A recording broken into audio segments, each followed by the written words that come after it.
Hey, Brian Hoagland here, and we are ready to rock out another pond here in Charlotte, North Carolina.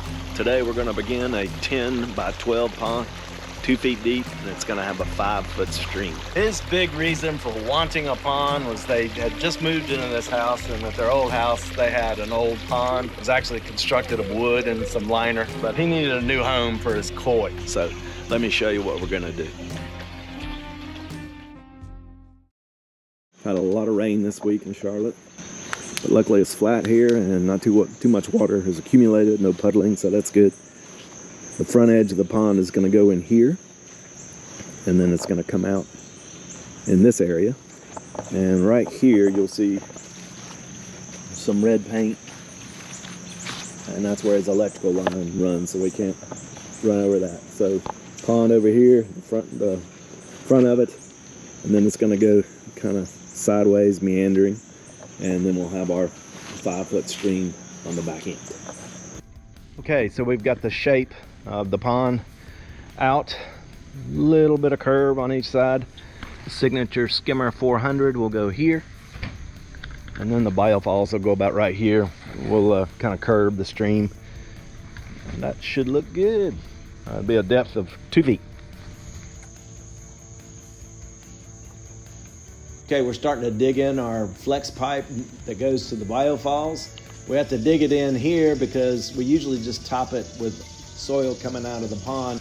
It needs to be flat on the sides of the pond, so we'll just be able to do that in the back where we create the berm, where we can just lay down the pipe on the ground, connect it to the biofalls, and bury it. And I've got to take a moment to show off our client's bonsai collection. Look at this, he's got junipers, he's got blue atlas cedars. This takes a lot of time and effort and patience. So Raphael and Perez have leveled the skimmer from side to side and back to back. Now they're packing it in, attaching our bulkhead fittings so we can attach our PVC pipe, making sure the ground is deep enough for that pipe that will run to the biofalls at the top of the waterfalls. Now this PVC cement is what we use to actually glue the pipe into the bulkhead fitting. Guys have done that to ensure tightness and that it doesn't leak any water.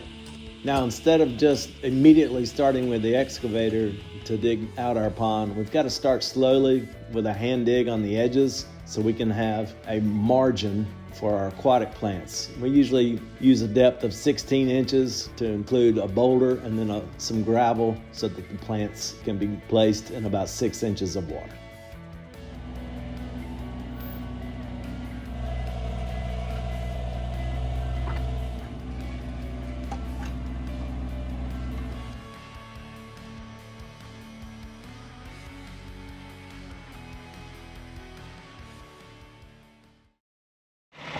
Okay, so the big moment has arrived. The boulders have arrived. Some of these are going to be used for landscaping boulders. These two are going to be landscaping boulders. We got about 7 tons. Nice sizes. Let's go around to the other side here. Here's the all-terrain forklift they use to get the boulders where we need them.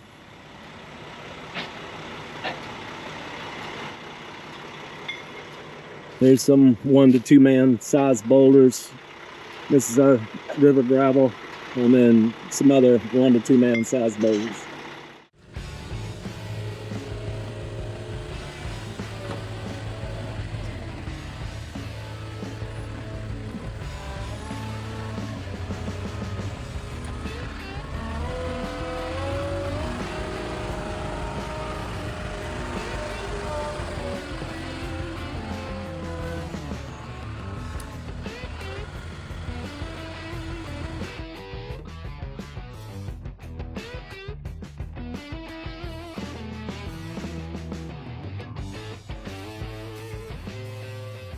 So it's midday and we've got our boulders here now. The driver staged them over here on the far side of the property.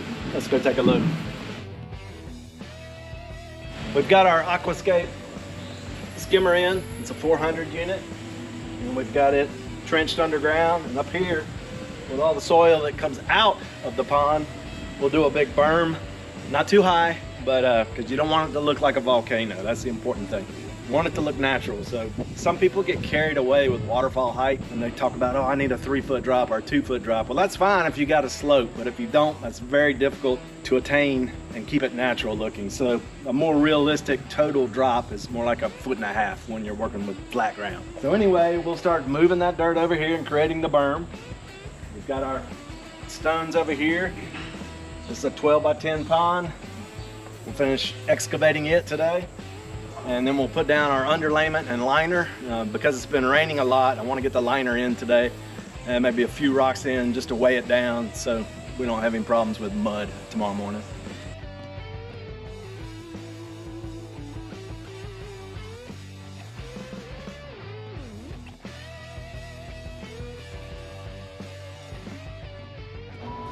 It's unbelievable how much dirt can come out of a pond. So what we like to do is keep that dirt on site. And we mentioned a berm earlier. Well, here we are packing and compacting that berm down so it isn't too high and looks like a volcano. So continuing our excavation, I really want to make sure that we get the proper size to the margin area. Like I said, 16 inches. So we'll mark it out some more after the machine's done some digging just to get the precise measurements. So these days in North Carolina, there's one thing about the weather that's consistent, is that it is gonna rain, and here it comes again.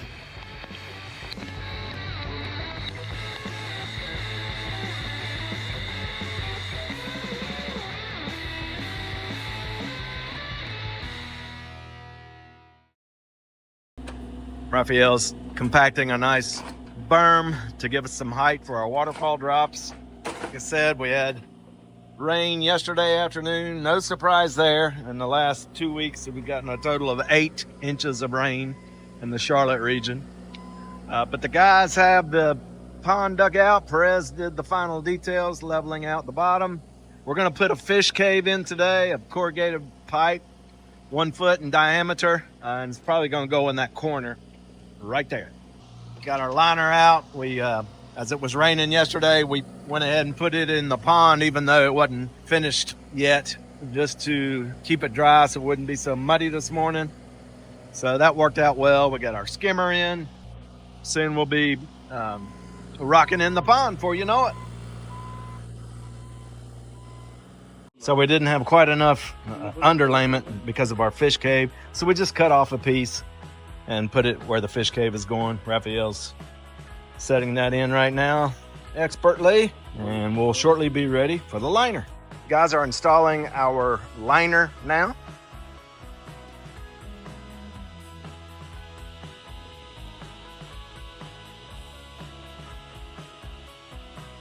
As many as the wrinkles out as we can. What wrinkles you do have, you kind of just fold over so it remains straight as possible and no rocks are going to snag on it.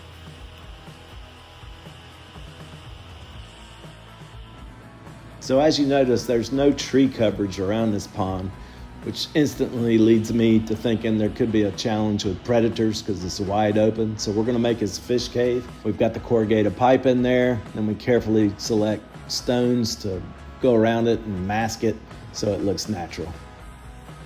I just can't believe that Raphael's letting me use his machine today to the rookie.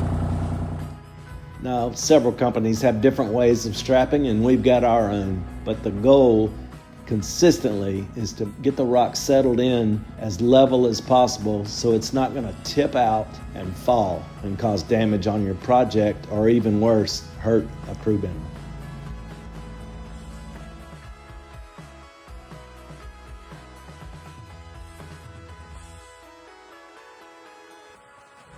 We're finishing off the details of our fish cave, hiding it with some brown river slicks up top after we put a boulder atop the fish cave, and then securing boulders with the gravel, and also even hiding the lip of the underneath section of our pipe. I often tell my clients that the rocks that we get tell me how the pond is going to be designed. And they do. Look at this giant boulder right here. This is probably close to a ton. We're going to use it as a character boulder beside a waterfall. Big boulders make waterfalls and water features more realistic. So we like to use them in our projects, and that kind of can differentiate ponds that look real and are those that are more a man-made look.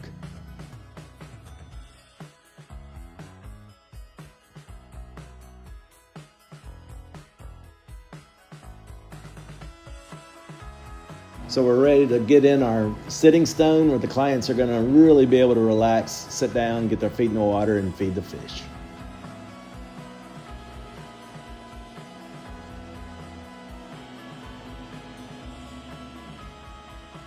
We are wrapping up day 2 of our project. The guys right now are putting in the weir plate and all that good stuff.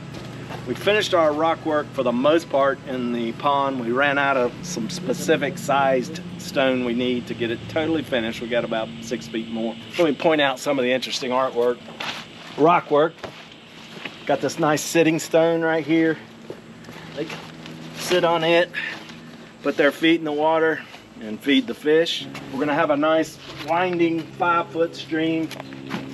Go here, kind of go this way, and up this hill to about right here. So we'll have another waterfall or 2. We'll see. We'll see what the rocks tell us. It's been a very productive day. It was wet when we got out here. It's very muddy. But we rocked in the entire pond today. I couldn't be happier with the progress. The cicadas sing in the beginning of day 3 on our project. Here we are with another large boulder. We finished rocking in the pond. Now we get to do one of my favorite parts, which is rocking in the stream. Again, big boulders to give it a realistic look. These character boulders, extremely important in making a natural looking waterfalls. We're ready to set our biofalls into the ground. Rafael and Perez peel back our liner so they can spray paint exactly where the biofalls needs to be dug in. Very important to get a good compact level surface for the biofalls so it doesn't move, and then we're going to have to, of course, fill in dirt around it.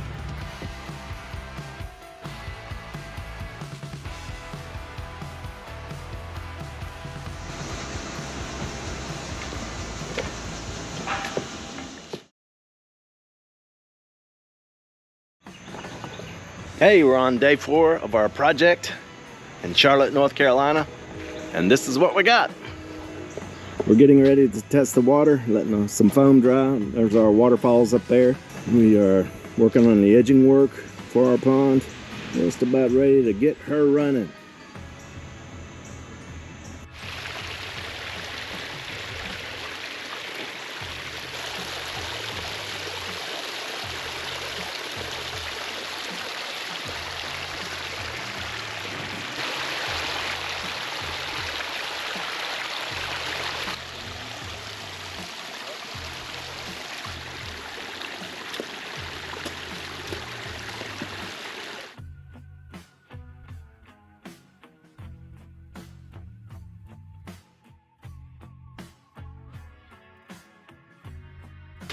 We put some rapid clear in the pond, so it should be looking a lot more clear tomorrow.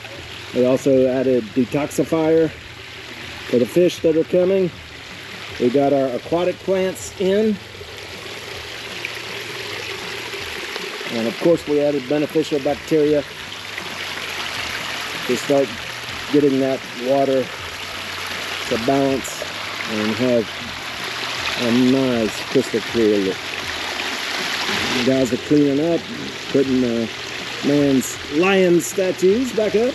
Put in a lot of mulch. Unfortunately, we're not doing the landscaping on this project, but I went extra on the mulch just to get it as finished looking as we can. And they do have a lot of plants they can use to landscape this. So tomorrow we'll give you the final reveal when we've cleaned up everything and everything's pristine.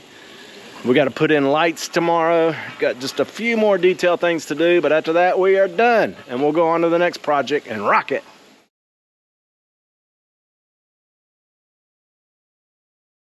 So we've completed this project in Charlotte, but what's really cool about it is look at this collection of bonsai plants that he has.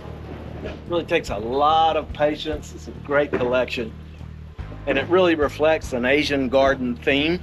But just look at the pond. He's got his fish in it. His big reason for wanting a pond was they had just moved into this house, and at their old house they had an old pond. It was actually constructed of wood and some liner, but he needed a new home for his koi. It is spectacular. This is a 12 by 10 pond. Got a nice gentle flowing stream, not a lot of sound, just a nice pleasant backdrop sound, like a meandering brook is what they preferred. But look at his water lilies. They're blooming here in October. So the plants are really taking off. The fish are happy. Everything is in good shape with this pond. So that babbling brook sound that you hear out of the waterfall, it's really because of the type of rock we picked. You've got a more rolling effect of the rock where it just kind of rolls off instead of a straight drop. So like here, you're getting that straight drop straight off. But here again, just kind of hugging the side of the rock. This is an AquaSurge 4000 pump, so not too much volume. And then over here, it's just going around a waterfall rock in two places, just to give, again, that just soft sound that is so relaxing to the ears. Beautiful sound. We've got the waterfalls lit at night. I love the big framing rocks we used on this waterfall. Put in some carex grasses for him that'll do well. He's worried about predators, so he incorporated a good idea that I've seen before, just using fishing wire, putting it over the pond so if a heron comes, a heron's big wings and body aren't gonna fit through this, yet it's not totally netting a pond, so it doesn't destroy the beauty. It still looks beautiful because you can just barely see this fishing wire. Here's our nice sitting stone right here where they can just sit with their feet in the water and feed the fish. And he's actually gifting me 2 of his kois, his 2 butterfly he's gonna give to me. So I'm gonna harvest those in a couple of weeks and take them to my recreation pond in Belmont. Yes! Now I usually won't say this about something I really like about a pond, even though the pond itself is done, it looks great, it's planted, fish are happy, plants are happy. Still, he's got a lot of potential for this pond. He wants to landscape himself. He's got a lot of nice plants that he can do that. So I'm really expecting this thing to look even more amazing, and I'll definitely come out for a visit next summer when those plants are in full glory, everything's matured, and this really has a cool look. I'm looking forward to it. Hey, I want to thank you so much. Our social media are really going up. That's what our analytics are telling us, and that's because of you, the audience. Thank you so much for watching. Please like, subscribe, and share. We'd be so appreciative of that. If you have any comments, feel free to make them. I'll try to answer any questions you may have.